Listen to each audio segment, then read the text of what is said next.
ദുബായിലെ ടോൾ സംവിധാനവും പാർക്കിംഗ് രീതിയും സമഗ്രമായി പരിഷ്കരിക്കും. തിരക്കേറിയ സമയത്ത് സാലിക് ഗേറ്റുകളിൽ ഉയർന്ന നിരക്ക് ഈടാക്കും. അർദ്ധരാത്രിയിൽ യാത്ര സൗജന്യമായിരിക്കുമെന്നും Dubai roads and transport authority അറിയിച്ചു. ടോൾ നിരക്കിലെ മാറ്റം അടുത്ത ജനുവരി അവസാനം നിലവിൽ വരും. വിവരങ്ങളുമായി ദുബായിൽ നിന്നും സുരേഷ് വെള്ളിമുറ്റം ചേരുന്നുണ്ട്.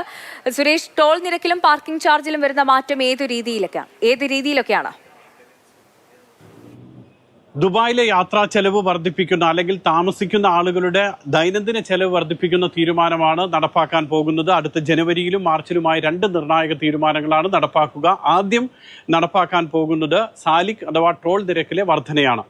അത് പീക്ക് സമയം, പീക്ക് അല്ലാത്ത അല്ലെങ്കിൽ തിരക്ക് കുറഞ്ഞിട്ടുള്ള സമയം, ഇങ്ങനെ രണ്ട് തരത്തിലുള്ള നിരക്കാണ് ഈടാക്കാൻ പോകുന്നത്. അടുത്ത ജനുവരി അവസാനം മുതൽ രാവിലെ 6 മണി മുതൽ 10 മണി വരെയും വൈകുന്നേരം 4 മണി മുതൽ രാത്രി 8 മണി വരെയും ഉള്ള സമയത്ത് ഇപ്പോൾ 4 ദിർഹം ഈടാക്കുന്നതിന് പകരം 6 ദിർഹമായിരിക്കും ഈടാക്കുക. അതോടൊപ്പം തന്നെ രാവിലെ 10 മുതൽ വൈകുന്നേരം 4 മണി വരെയും രാത്രി 8 മണി മുതൽ പുലർച്ചെ 1 മണി വരെയുമുള്ള സമയത്ത് വാഹനം കടന്നു പോകുമ്പോൾ സാലിക്കിൽ ഈടാക്കുക നിലവിലെ നിരക്ക് 4 ദിർഹം തന്നെയായിരിക്കും.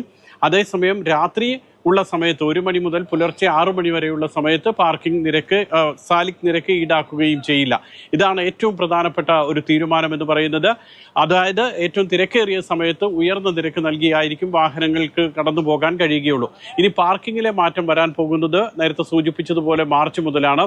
ഇതിൽ തിരക്കേറിയ സമയത്ത് രാവിലെ ഉള്ള 8 മണി മുതൽ 10 മണി വരെയുള്ള സമയത്തും വൈകുന്നേരം 4 മണി മുതൽ 8 മണി വരെയുള്ള സമയത്തും പാർക്കിങ്ങിന് 4 ദിർഹം ഒരു മണിക്കൂറിന് നൽകേണ്ടി വരും. നിലവിൽ 2 ദിർഹമാണ് ഒരു മണിക്കൂറിനെങ്കിൽ 4 ദിർഹം നൽകേണ്ടി വരും. മറ്റ് സമയങ്ങളിൽ രാവിലെ 10 മണി മുതൽ വൈകുന്നേരം 4 മണി വരെയും അതോടൊപ്പം രാത്രി 8 മുതൽ രാത്രി 10 മണി വരെയുമുള്ള സമയത്ത് നിലവിലെ അതേ നിരക്ക് 2 ദിർഹം തുടരും. ഇനി വലിയ ഇവന്റുകൾ നടക്കുന്ന സ്ഥലങ്ങളുണ്ട്, ദുബായ് വേൾഡ് ട്രേഡ് സെന്റർ പോലെയുള്ള സ്ഥലങ്ങൾ. അവിടെ വാഹനം പാർക്ക് ചെയ്യുന്നതിന് മണിക്കൂറിന് 25 ദിർഹം വരെ ഈടാക്കുന്ന, അത് ഏറ്റവും പ്രധാനപ്പെട്ട ഏറ്റവും തിരക്കുള്ള മേളകളൊക്കെ നടക്കുന്ന സമയത്ത്, ഗൾഫ് ഫുഡ് പോലെയുള്ള അല്ലെങ്കിൽ ജൈടെക്സ് പോലെയുള്ള മേളകളൊക്കെ നടക്കുന്ന സമയത്തായിരിക്കും ഇങ്ങനെയുള്ള ഉയർന്ന നിരക്ക് ഈടാക്കുക. ഇത്തരത്തിൽ പാർക്കിങ്ങിലും സാലിക്കിലും ഉയർന്ന നിരക്ക് ഈടാക്കുന്ന തീരുമാനമാണ് ഇന്നിപ്പോൾ പ്രഖ്യാപിച്ചിട്ടുള്ളത്. അടുത്ത ജനുവരിയിലും മാർച്ചിലുമായി ഈ തീരുമാനങ്ങൾ നിലവിൽ വരും.